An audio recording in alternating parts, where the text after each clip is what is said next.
तो speed of sound in air क्या formula होता है, या फिर speed of wave on stretched string. तो सबसे पहले speed of wave on string अपन देख ले रहे हैं, फिर स्पीड ऑफ साउंड अपन समझ लेंगे। Speed of wave on string, speed of wave on string, ठीक है।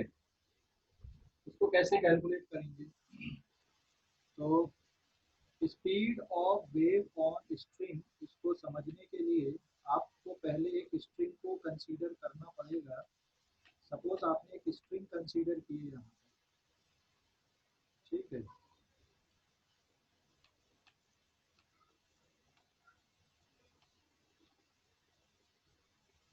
सपोज ये एक स्ट्रिंग है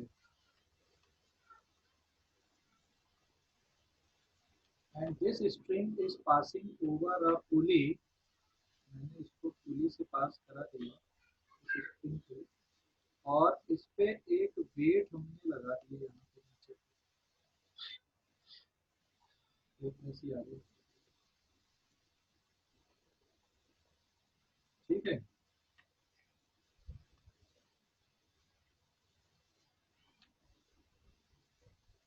ये, और फिर एक वेट आपने यहाँ पे लटका दिया नीचे,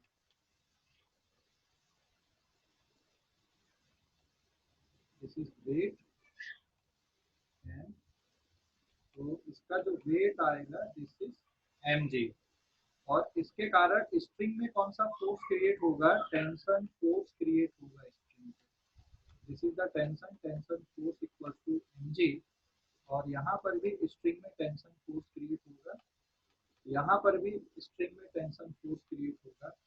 और अगर कोई पल्स यहाँ पे स्ट्रिंग में जनरेट होती है तो फिर ये पल्स इस तरह से आगे बढ़ेगी,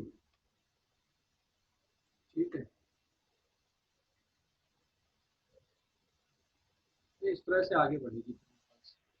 तो इस पल्स की जो स्पीड है इसको किसके इक्वल लिखोगे यहाँ पे, ठीक है। पल्स है या फिर यहाँ पे वेव बन रही है, उसकी स्पीड के लिए क्या फार्मूला आता है, याद है किसी को, 11th क्लास का पार्ट है, याद है अभी कि नहीं? हेलो, याद है? इसमें स्ट्रिंग के लिए एक और पैरामीटर अपन लिख दे रहे हैं यहाँ पे, new is linear mass density of string. This is linear mass density of string, हाँ। तो linear mass density string, linear mass density का मतलब mass of string per unit length. और अगर आप एरिया ऑफ क्रॉस सेक्शन का multiply कर दोगे तो length into area of cross section ये किसके इक्वल बन जाता है, फिर वॉल्यूम के इक्वल बन जाता है। और फिर आप मास अपॉन वॉल्यूम को क्या लिख सकते हो, density into area of cross section.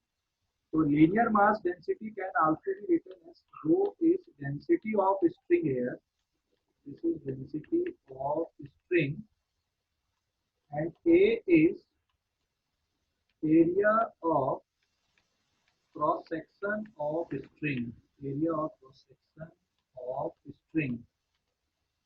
Clear हो गया? कोई डाउट यहाँ पे?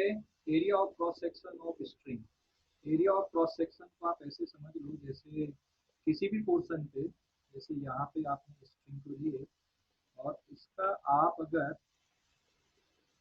जूम करके व्यू देखोगे तो आपको ये आएगा, this is the area of cross section. समझ गए ना, ये area of cross section string. और म्यू क्या है, लीनियर मास डेंसिटी है, rho is density of string, mass upon volume is the density. Clear हो गया कि नहीं? हेलो, क्लियर हो गया बेटा? Yes sir. किसी को कोई डाउट इस पे?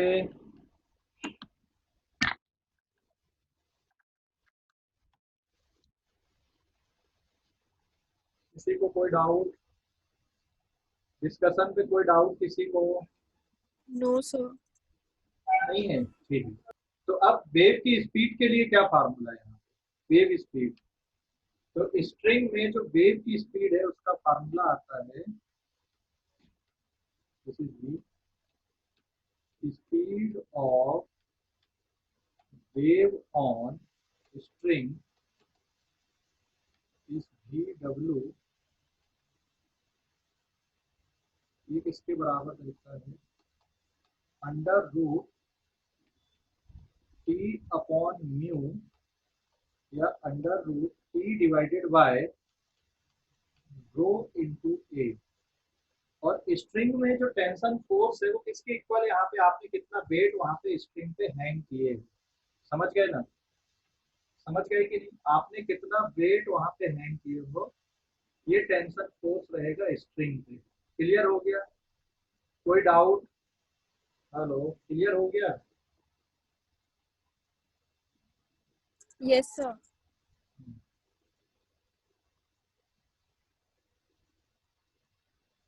तो अब अगर अपन एक क्वेश्चन बना लें यहाँ पे सिंपल सा कि लीनियर मास डेंसिटी कुछ ले लें अपन स्ट्रिंग के लिए, ठीक है, या डेंसिटी ले लें और कुछ एरिया ऑफ क्रॉस सेक्शन ले लें, तो स्पीड कितनी आएगी ये कैलकुलेट अपन कर सकते हैं यहाँ पे, ठीक है, स्पीड कितनी होगी है हम निकाल सकते हैं, बता सकते हैं कि स्पीड कितनी आएगी, ठीक है ना। अगर ये कैलकुलेशन करना हमको कि भाई इसकी स्पीड कितनी आ रही है, लीनियर मास डेंसिटी क्या है, कुछ बेसिक डेटा ले लें अपन। मान लो यहाँ पे आपने कितने का मास लटका दिए, this is equal to 5 kg, तो टोटल कितने न्यूटन हो जाएगा, 5 × 10 न्यूटन, मतलब जो वेट है वो कितने का हो गया, 50 50 Newton. का वेट हो गया। अब एक और पैरामीटर में लिख दूं यहाँ पे, लीनियर मास डेंसिटी, ठीक है, लीनियर मास डेंसिटी सपोज कितना दिया हुआ है, दिस इज 0.2, ठीक है, या 0.1, 0.1 kg पर मीटर, ये इसकी लीनियर मास डेंसिटी है। तो फिर what is the speed of wave on that string, tension force is 50 Newton, और इसकी स्ट्रिंग की लीनियर मास डेंसिटी 0.1 kg पर मीटर। लीनियर मास डेंसिटी की यूनिट केजी पर मीटर आएगी, ठीक है, ध्यान रखना। अब इसको सॉल्व कर दोगे आप तो ये आंसर कितना बन जाएगा आपका इसका, दिस इज, रूट के अंदर कितना आएगा आंसर, रूट के अंदर 500 आ जाएगा, 500 फिर मीटर पर सेकेंड, और इसको जब आप पूरा सिंप्लीफाई कर दोगे, ठीक है, इसको सिंप्लीफाई करोगे तो आंसर कितना बचेगा यहाँ पे, आंसर कितना बचेगा स्पीड ऑफ वेव का, आंसर आ जाएगा 10√5 मीटर पर सेकेंड, क्योंकि आपने सारे डेटा एसआई सिस्टम के लिए हो, तो इसका आंसर 10√5 मीटर पर सेकेंड स्ट्रिंग में वेव की स्पीड यहाँ पे आ जाएगी। समझ गए, कोई डाउट है इस पे, कैलकुलेशन पे कोई डाउट है क्या? हेलो, समझ गए, कैलकुलेशन पे कोई डाउट है No, क्या? sir. क्लियर हो गया Sir. ये कैलकुलेशन के Yes, तरफ? sir. मैं रुका हुआ हूँ और देख लो आप, 2-3 मिनट में रुका हूँ, और कोई कैलकुलेशन कुछ कंसेप्ट में कोई डाउट है तो पूछ लो। तो कैलकुलेशन ऐसे करना, वेव ऑन स्ट्रिंग में फार्मूला याद रखो, टेंशन फोर्स अपॉन न्यू। अच्छा, ये आया कैसे, ये डेरिवेशन से है, तो वो डेरिवेशन नहीं बता रहा हूँ मैं यहाँ पे अभी, है ना, डेरिवेशन नहीं बता रहा हूँ क्योंकि हमको अभी डेरिवेशन की जरूरत नहीं होता। स्पीड ऑफ साउंड का याद है किसी को फार्मूला, स्पीड ऑफ साउंड का फार्मूला, स्पीड ऑफ साउंड का जो फार्मूला आएगा वो इस तरह से आएगा, ध्यान देना ना, speed of sound will be given by under root, ठीक है, E divided by rho, E divided by rho, हाँ, E divided by rho. What is E here and what is rho? E is elasticity constant of medium. Elasticity constant of medium. This is elasticity constant of medium. समझ गए? And what is rho? Rho is density of medium. Rho is density of medium. तो अब sound की जो speed है अगर आप solid rod में देखोगे तो फिर क्या आएगा, यहाँ पे सबसे पहले इन रॉड, रॉड में साउंड की स्पीड कैसे लिखोगे? ये जैसे आपके पास एक रॉड दिख रही है यहाँ पे, ठीक है, इसमें रॉड के लिए, रॉड में साउंड की स्पीड कैसे लिखोगे? क्लियर हो गया? तो यहाँ पे अगर साउंड ट्रेवल करेगा रॉड में तो यहाँ इलास्टिसिटी कांस्टेंट कौन सा लेंगे? इन रॉड, रॉड के लिए फार्मूला बन जाएगा बेटा v equal to under root y divided y rho. What is y here?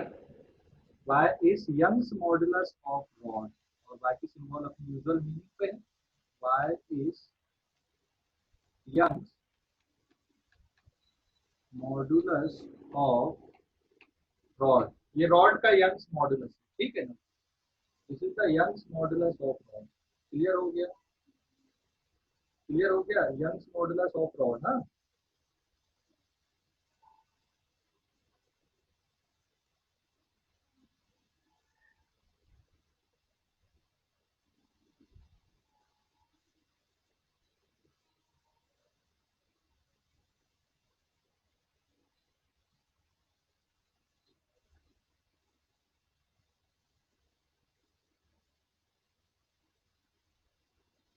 ठीक है, यंग्स मॉडुलस ऑफ रॉड। तो यहाँ पे जो इलास्टिसिटी कांस्टेंट है वो किसके बराबर लिखेंगे अपन? यंग्स मॉडुलस के बराबर लिखेंगे।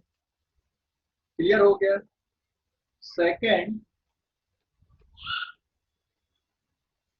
रॉड के बाद में अब देख लो वाटर में या फिर लिक्विड में। वाटर में अपन देखेंगे साउंड की स्पीड, वाटर, वाटर में साउंड की जो स्पीड होती है, जैसे ये हमने वाटर ले लिए, तो यहाँ पे इलास्टिसिटी कांस्टेंट कौन सा लोगे वाटर में?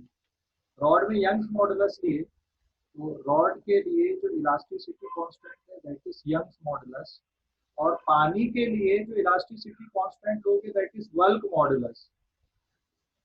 तो साउंड की स्पीड के लिए क्या जाएगा? This is given by under root bulk modulus upon density, and rho is density of water here, ठीक है, डेंसिटी ऑफ वाटर, ठीक है, and D is bulk modulus बेटा, D is bulk modulus, D क्या है यहाँ पे? बल्क मॉडुलस है। क्लियर हो गया? Bulk modulus of water. समझ गए इतना? कोई डाउट है? अब साउंड की स्पीड अपन एयर पे देखेंगे। अरे भाई समझ गए या डाउट है? हेलो, समझ गए या समझ डाउट है? गए सर। पक्का समझ गए? Yes sir.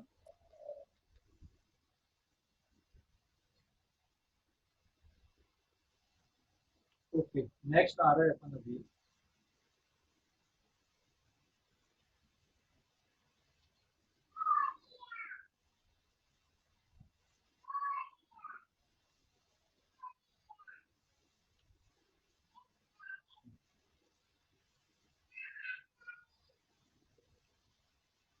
पेज नंबर 3 पे आते हैं अपन।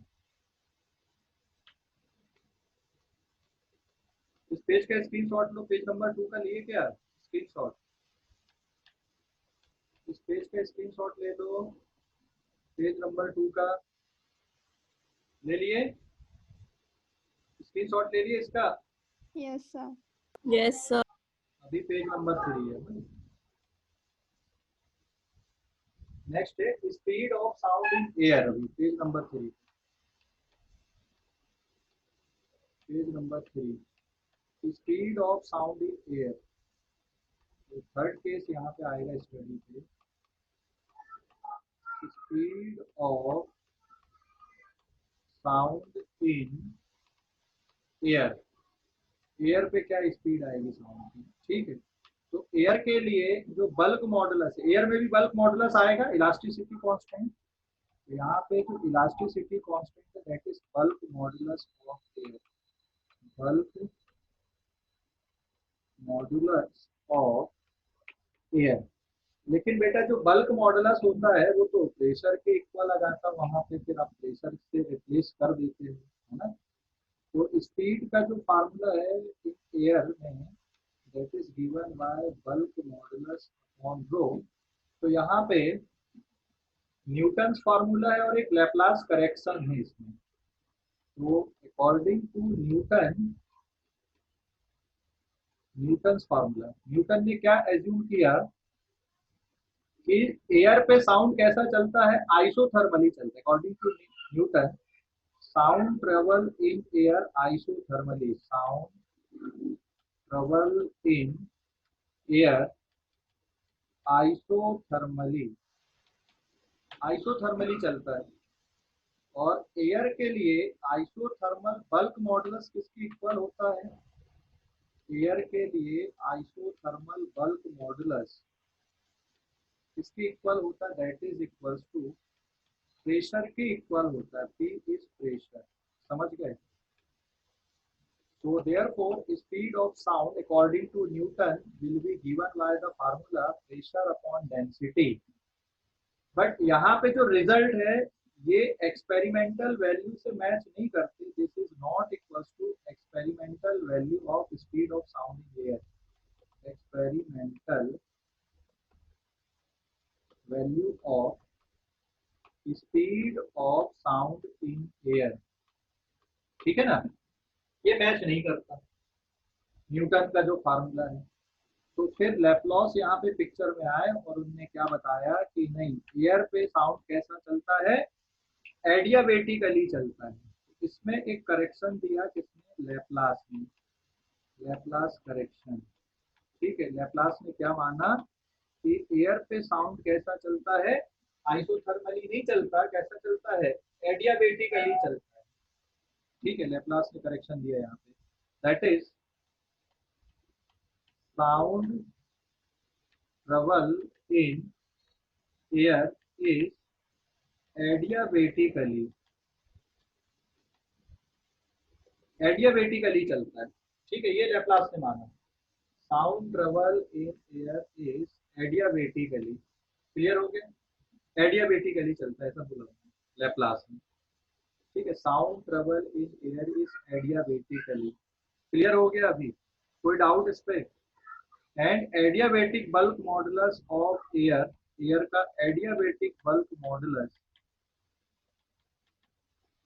ठीक है, किसके इक्वल होता है? That is equal to gamma into T के इक्वल होता है।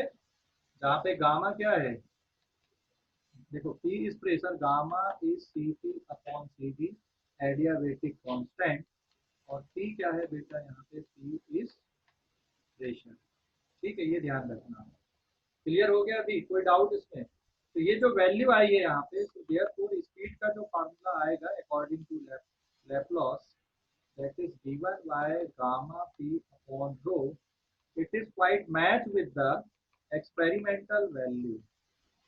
ये एक्सपेरिमेंटल वैल्यू से मैच करता है। ठीक है, तो इसको कंसीडर कर लिए। फिर स्पीड ऑफ साउंड का फार्मूला एयर पे कितना? गामा P अपॉन रो। क्लियर हो गया ये? कोई डाउट इस पे? हेलो, कोई डाउट है कि समझ गए? हेलो, कोई डाउट है या समझ गए? आवाज आ रही है? समझ गए सर। हाँ, इस पेज का भी स्क्रीनशॉट ले लो अभी जल्दी। इस पेज का स्क्रीनशॉट लो।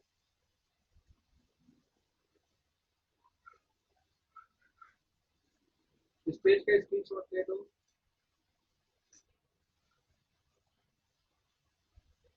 ले लिए? Yes sir. नेक्स्ट आ जाएगा अभी पेज नंबर 4 पे।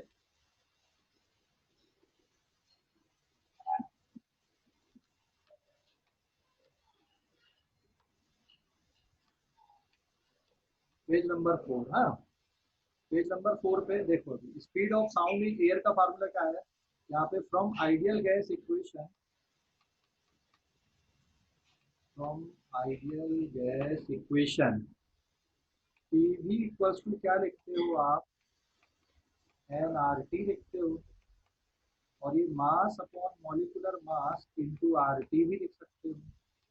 इसका मतलब P equals to mass divided by volume into R T upon molecular mass. ठीक है, मास अपॉन वॉल्यूम हो जाएगा density into RT divided by molecular mass. तो ये इक्वेशन किसके बराबर बन गई बेटा? P divided by rho is equal to RT divided by molecular mass होता है। तो आप साउंड की स्पीड को एक और तरीके से लिख सकते हो यहाँ पे, ठीक है। So therefore speed of sound can also be written as speed of sound. क्या फार्मूला बन जाएगा? Speed of sound is also given by, एक तो under root bulk modulus upon density and that is gamma P in air, speed of sound in air, air के लिए है ना ये, in air, gamma P upon rho, और gamma upon sorry P upon rho को क्या लिख सकते हो फिर? Gamma R T divided by molecular wait. समझ गए ना? तो ये फार्मूले आ गए आपके स्पीड ऑफ साउंड के एयर पे। आप इनमें से किसी को भी यूज कर सकते हो, लेकिन ध्यान रखना साउंड एयर पे कैसा चलता है? एडियाबेटिकली चलता है, ना कि आइसोथर्मली चलता है, ठीक है ना? एडियाबेटिकली चलता है, आइसोथर्मली नहीं चलता है, ठीक है। समझ गए? कोई डाउट इस पे? कोई डाउट? हेलो, कोई डाउट है? हेलो, आवाज आ रही है? अब इस पे आवाज आ रही कि नहीं? हेलो। Yes, sir. अब इस पे एक नोट आप ध्यान रखो कि अगर हम टेम्परेचर को कांस्टेंट कर दें, कांस्टेंट टेम्परेचर में साउंड की स्पीड क्या प्रेशर पे डिपेंड करती है? अगर आपने टेम्परेचर कांस्टेंट कर दिया तो P divided by rho equals to RT divided by molecular weight, पूरा टर्म क्या हो जाएगा? कांस्टेंट। मतलब pressure is proportional to density. Pressure किसके प्रोपोर्शनल आएगा यहाँ पे? डेंसिटी के प्रोपोर्शनल होगा। मतलब प्रेशर चेंज करने से साउंड की स्पीड पे फर्क नहीं पड़ेगा, क्योंकि प्रेशर बढ़ाओगे तो डेंसिटी भी बढ़ाएगी। समझ गए ना? तो therefore speed of sound does not depend on change in pressure in that case. So therefore speed of sound does not change with pressure. Pressure change करोगे तो स्पीड पे फर्क नहीं पड़ेगा, लेकिन ये कब रहेगा? जब टेम्परेचर को आपने कांस्टेंट रखा है। टेम्परेचर बदलोगे तो साउंड की स्पीड बदल जाएगी बेटा। फार्मूला देख रहा है, gamma R T upon molecular weight. अगर आप टेम्परेचर बदलते हो तो साउंड की स्पीड बदलेगी, अदरवाइज नहीं बदलेगी। टेम्परेचर के साथ में कैसे बदलती है वो देखते हैं अपन। और एयर पे तो साउंड की स्पीड होती है लगभग लगभग कितनी होती है, कितनी मानते हैं अपन? Speed of sound in air, बताओ जल्दी से। Speed of sound in air ये लगभग लगभग 330 मीटर पर सेकेंड से कितनी मानते हैं? 340 मीटर पर सेकेंड तक मानी जाती है, ठीक है ना? या तो क्वेश्चन पे गिवन रहेगा कि एयर पे साउंड की स्पीड कितनी लेना है आपको, तो 330 मीटर पर सेकेंड से 340 मीटर पर सेकेंड पर उसको कंसीडर करेंगे। साउंड की स्पीड कौन कौन से फैक्टर पे डिपेंड कर रहा है? टेम्परेचर पे और नेचर ऑफ गैस पे। तो अगर आप gamma R T upon molecular weight वाला फार्मूला देख रहे हो, तो speed of sound depends on nature of gas as well as temperature, ठीक है। ये दोनों फैक्टर पे डिपेंडेंसी आ रही है, लेकिन प्रेशर पे डिपेंडेंसी नहीं है अगर आप टेम्परेचर को फिक्स करते हो तो ये ध्यान रखना, ये जो स्टेप मैंने लिखा यहाँ पे, speed of sound does not depend on change with pressure, does not change with pressure, seriously. क्योंकि आप प्रेशर चेंज करोगे तो डेंसिटी भी बदल जाएगी, टेम्परेचर आपने कांस्टेंट करके रखा है। समझ गए या कोई डाउट है? हेलो, समझ गए? डाउट है? हेलो, समझ सर। ठीक है। अभी इस पेज का स्क्रीनशॉट ले लो बेटा, अगले पेज पे जा रहे हैं। इस पेज का स्क्रीनशॉट ले लो।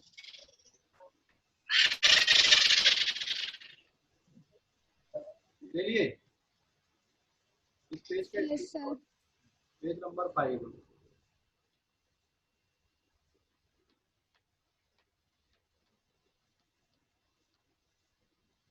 पेज नंबर 5 ना।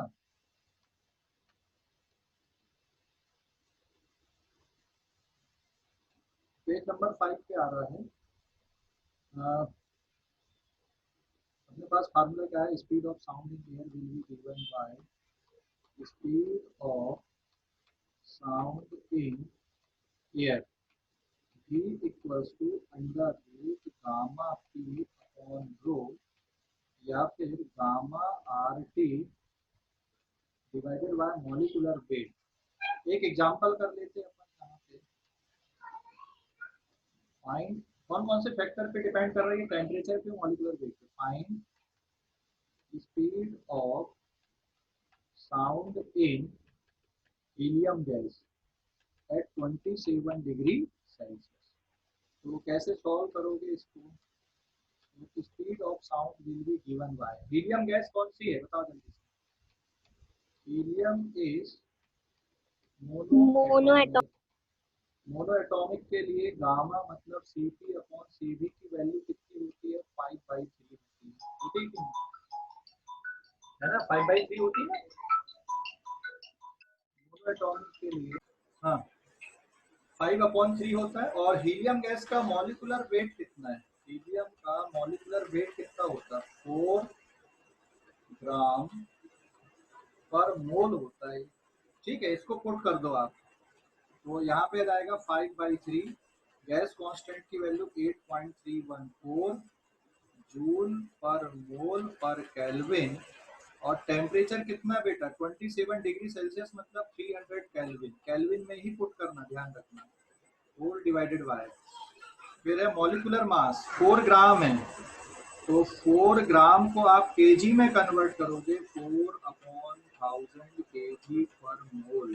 क्योंकि सारे डेटा आपको एसआई सिस्टम पे लेने हैं। यहाँ पे कॉमन मिस्टेक होती है, मैंने आरएमएस स्पीड के कैलकुलेशन के टाइम पे भी बताया था आपको। ये कॉमन मिस्टेक्स वाले पॉइंट है, कहाँ कहाँ पे कॉमन मिस्टेक्स होती हैं, ये पूरा मैंने यहाँ पे आपको एक्सप्लेन किया। अब इसको सॉल्व कर लेना, तो आपका आंसर निकल के आ जाएगा कि हीलियम गैस पे 27 डिग्री सेल्सियस पे साउंड की स्पीड कितनी है। कर लोगे आगे? तो जो भी आंसर आएगा इसका वो कान में आ जाएगा, आपका मीटर पर सेकंड में आ जाएगा। क्लियर हो गया? अरे हाँ या ना, समझ गए? Hello, Yes, sir. Yes, sir. कोई डाउट बेटा इस पे? कोई डाउट? No, sir. ठीक है, इसको सॉल्व कर लेना है ना। तो आज की क्लास अपन यहीं तक पढ़ेंगे, बाकी का अगली क्लास में करेंगे, ठीक है ना। और कल से अपन पढ़ेंगे अब 12th वाला पोर्शन जो